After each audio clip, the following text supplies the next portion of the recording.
I never thought silence could be so loud until I closed that door behind me forever. 7 years of my life disappeared in a single moment, and the strangest part was how calm I felt about it. We met in college, Sarah and I. She was studying psychology, always analyzing people, always trying to understand what made them tick. I was drawn to her intelligence, the way she could read a room, the way she made me feel like I was the only person who mattered when she looked at me. We built something beautiful together, or at least I thought we did.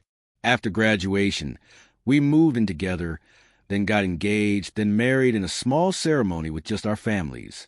5 years of marriage felt solid, comfortable. She started her private practice. I worked in marketing for a tech company. We had routines, shared dreams of buying a house, maybe having kids someday. I trusted her completely, never had a reason not to. The changes started slowly. New clients meant longer hours, she said. Weekend sessions became normal. Phone calls at odd hours. Always professional, always brief when I was around. I supported her ambition, proud of how her practice was growing. Success requires sacrifice, right? But then came the weekend trips, conferences, workshops, professional development. She'd come back energized, talking about new techniques, new approaches of therapy. I was happy for her, until I noticed she stopped sharing details. The stories became vague. The enthusiasm felt forced. One Thursday evening, she forgot to take her phone to the shower. It buzzed with a text, and without thinking, I glanced at it. A name I didn't recognize. A message that made my blood run cold. Can't wait to see you this weekend. Room 314. Same as always. I sat there staring at the screen, my world tilting on its axis. Room 314. Same as always. How many weekends had there been? How many conferences that weren't conferences? How many lies had I believed because I wanted to believe them? I didn't confront her. I didn't scream or demand explanations. Instead, I did something that surprised even me. I started planning my exit. Quietly, methodically, like I was organizing a business trip. I opened a new bank account, found a small apartment across town, started moving my things little by little when she wasn't home.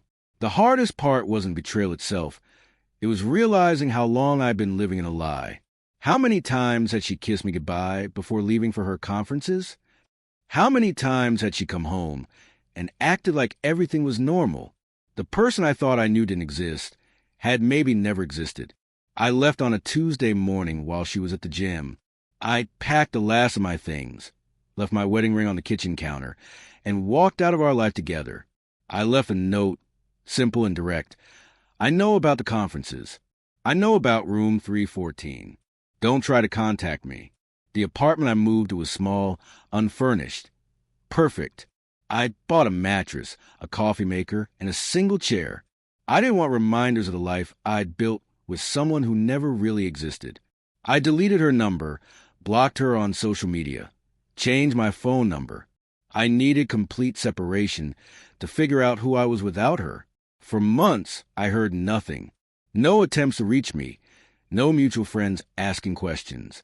Part of me wondered if she even cared that I was gone, or she was just relieved that the pretending was over. I focused on work, started running again, read books I'd been meaning to read for years. Slowly, I began to remember who I was before I became half of a couple. Then, 18 months later, she appeared at my office building. I was walking to my car when I saw her leaning against the parking meter, looking older, tired in a way that had nothing to do with age. She looked up when she saw me, and I could see something broken in her eyes. "I need to talk to you," she said, her voice smaller than I remembered. I stopped walking but didn't move closer. "There's nothing to talk about." "Please," she said, and the word came out cracked. "It's over with him. It's been over for months. I made a terrible mistake, and I need you to know that." I looked at her, this woman I'd once planned to grow old with, and felt nothing but a distant kind of sadness. "You didn't make a mistake, Sarah. You made a choice. Multiple choices, over months or maybe years. And now you're living with the consequences."